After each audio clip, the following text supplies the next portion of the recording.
Verão, Oi, me vê uma Itaipava, por favor? vou pegar. Vai, verão, vai, verão. Vem, verão. Vem, verão. Vem. Mais uma Itaipava. É pra já. Vai, verão. Vem, verão, vem. Vai, verão. Ó, Prontinho. vai, verão, vai. Vem. O verão é nosso. Itaipava, a cerveja 100%. Beba com moderação. Vai vender tudo. Muitos comerciais, como vocês viram, mostram a objetificação do gênero feminino. Isso é algo que ocorre desde o início da história da humanidade, que esteve em constante evolução durante milhões de anos, criando vários conceitos ao longo das eras, sendo a questão da relação de gênero uma delas.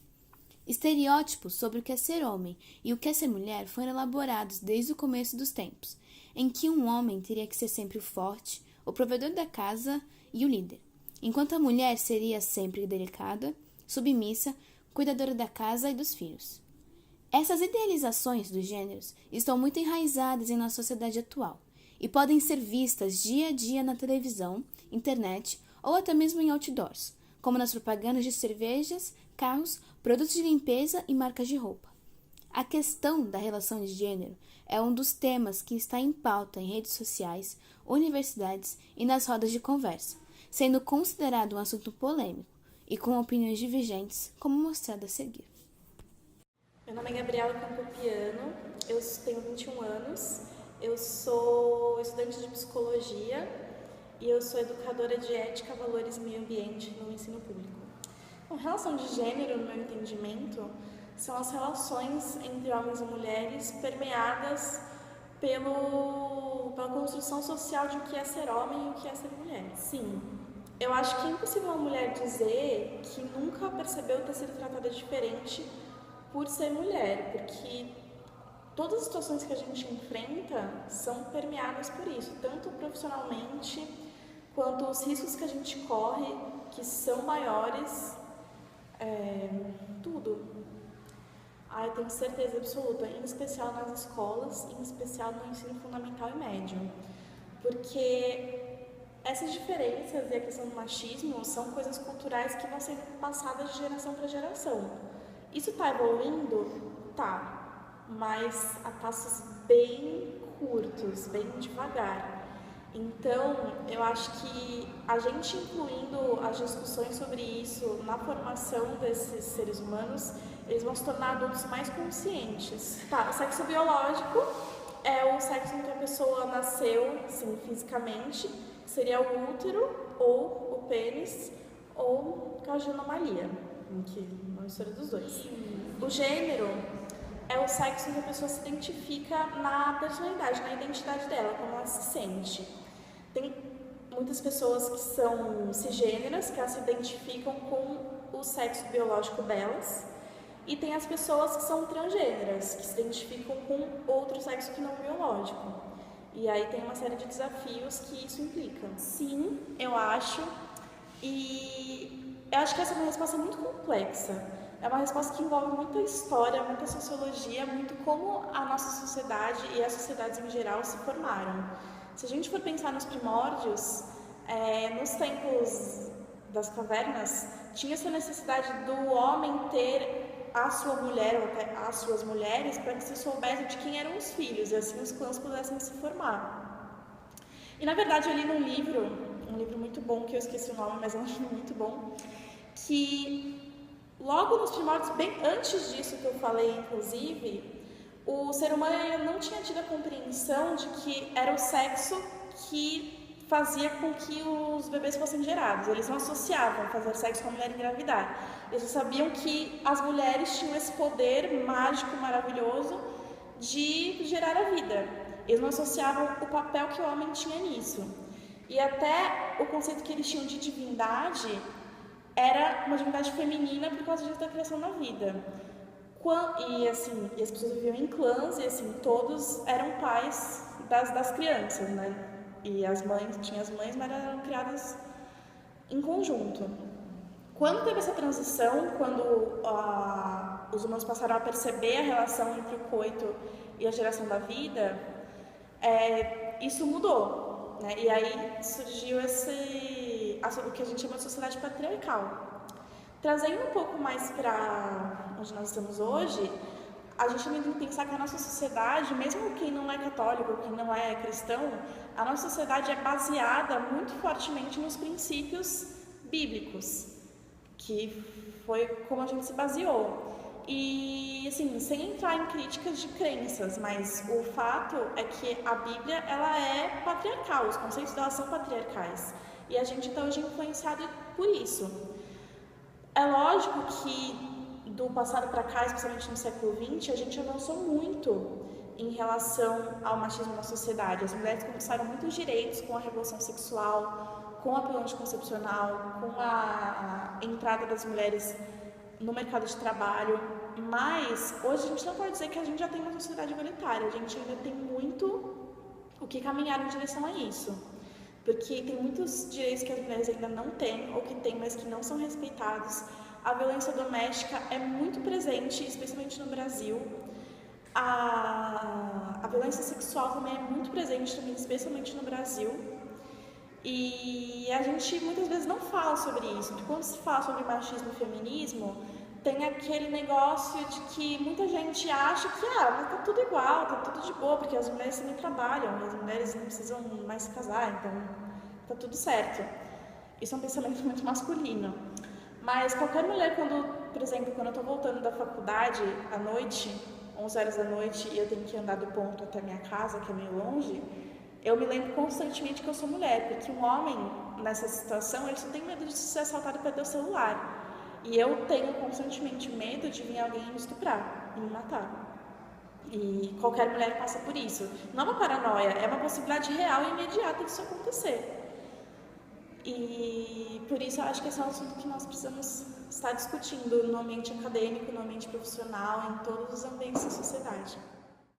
Eu sou a Vitória Felipe, tenho 17 anos, eu estou cursando o primeiro ano de História e faço curso de cinema. Então, o que acontece? Gênero é uma definição, né, e que acaba gerando uma relação de poder, porque, historicamente falando, a mulher ela é submissa ao homem, e aí essa seria a relação de gênero, né, a relação de poder que um gênero tem sobre o outro. Sim, várias vezes. Acho que todos os dias, inclusive. Só de eu saber que eu passo medo na rua de noite, meu irmão não, porque ele é homem, ou da minha mãe proibir de sair em determinado horário e ele sim, enfim, várias coisas. Às vezes eu estar falando na faculdade sobre assuntos acadêmicos, eu estar falando e os homens sempre me interrompem como se a minha opinião não fosse tão valiosa quanto a deles. São muitos motivos. Com certeza. Eu tenho muito acesso a esse tipo de informação porque eu faço parte do coletivo Frita, que é um coletivo feminista. E aí eu sempre gostei muito do assunto e eu busco bastante informação sobre. E aí meu ciclo de amigos debate esses assuntos com frequência. Mas tem muita mulher que não tem acesso a esse tipo de informação. E se tivesse isso na escola, seria assim um grande avanço a gente debater isso na escola. Tanto para as mulheres se empoderarem e não serem mais dependentes, né, e alcançarem sua independência e tudo mais, quanto para os homens saberem tratar as mulheres sem serem machistas, né? Porque nem todo mundo tem acesso à internet e tudo mais, então a gente tem que fomentar esses temas nas escolas para criar essa consciência, esse novo olhar, né, essa nova perspectiva para as pessoas, para os nossos adolescentes, que serão o futuro, inclusive. Sim, sexo biológico de acordo com é o seu órgão sexual que você nasceu, né? Então, se você nasceu com pênis, se você nasceu com uma vagina. E o gênero já é uma construção social. E isso tem a ver com a primeira coisa que eu falei, né? Em relação a essa coisa de poder. Porque como é socialmente construído, a sociedade te impõe que como você nasceu com uma vagina, você é uma mulher. E automaticamente, por ser mulher, você deve usar tais roupas, ter tal corte de cabelo, ser feminina, ter tal comportamento, deve sentar de tal maneira. E por você ser homem, você deve ter um determinado comportamento. E aí é muito louco, porque só pelo órgão sexual que você nasceu, você tem que seguir uma série de regras e um padrão todo de como se comportar. E se você foge dessa regra, a sociedade vai tentar te modificar, e se você for firme em relação a isso, ela vai tentar te excluir da sociedade, né? Vai te deixar à margem dessa comunidade. É histórico, né, o comportamento do homem essa relação de poder é histórica, ela vem há muito tempo, né? E aí, eu acredito que isso é uma coisa muito cultural, vem da criação. Então você cria o menino brincando de bola, de bicicleta, e você cria a menina brincando de cozinha e de boneca, né? Então aí nessas brincadeiras você já tá colocando, impondo um papel pros dois. Você sabe que o menino ele vai ser livre, ele vai ser aventureiro, ele vai explorar, ele se explora, explora o mundo, e a menina tá ali dentro de casa aprendendo tarefas domésticas, sabe? E aí você já vai impondo um limite pra mulher, enquanto o homem tá sempre muito livre em relação ao corpo dele e tudo mais. Então até a masturbação, vamos supor, a masturbação masculina é super aceita. Se fala nas novelas, se fala no programa de televisão, às 4 da tarde, naturalmente. A masturbação feminina é um tabu, é como se fosse um pecado, a mulher sente prazer é visto como um pecado, né? E aí eu fico pensando, por que vem essa tendência? Não consigo responder de forma exata, assim, eu acho que vem muito da história, da nossa história, né? Socialmente falando, a nossa sociedade, ela vem com esses padrões machistas. E algumas coisas foram quebradas por conta da luta feminista já. Então, houve épocas em que a mulher não tinha nem direito ao estudo. Hoje em dia eu estudo, eu tenho ensino médio completo, estou na faculdade. Mas a gente ainda não tem o direito de sair de saia na rua, de não ser estuprada, né? A gente ainda está avançando nesses requisitos. A gente ainda não tem o direito de ganhar o mesmo salário, porque a gente faz a mesma função no trabalho com um homem.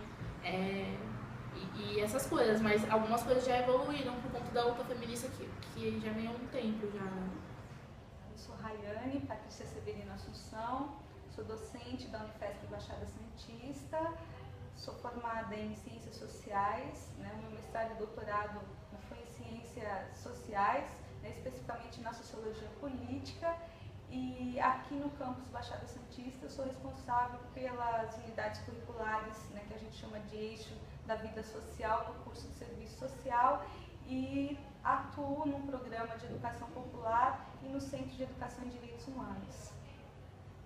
A minha fala vai mais no sentido de uma compreensão enquanto um ser social, né? Não de uma especialista na área, né? Porque essa não é uma temática que eu tenha me dedicado, né? Faço essa discussão a partir do Centro de Educação em Direitos Humanos, porque entendo que falar de relação de gênero, né? Quando a gente fala relação, já é uma compreensão que gênero é uma construção social, né? É diferente, né, da compreensão que historicamente, né, veio se veiculando de algo que está relacionado ao biológico, né? Então, quando a gente fala de gênero, a gente fala de algo que está sendo construído socialmente, né? Então, a partir, né, de uma identificação, né, de uma identidade que é construído a partir, né, de papéis sociais, né, e de relações entre pessoas que desempenham esses papéis socialmente determinados, né, ou construídos. Podemos concluir que alguns conceitos têm a necessidade de serem quebrados. O machismo existe sim, e está presente na nossa sociedade desde o início dos tempos.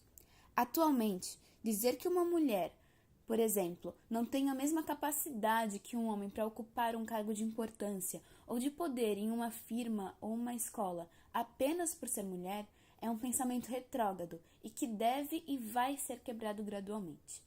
A luta por igualdade sempre existiu e perdura até os dias de hoje através dos movimentos sociais.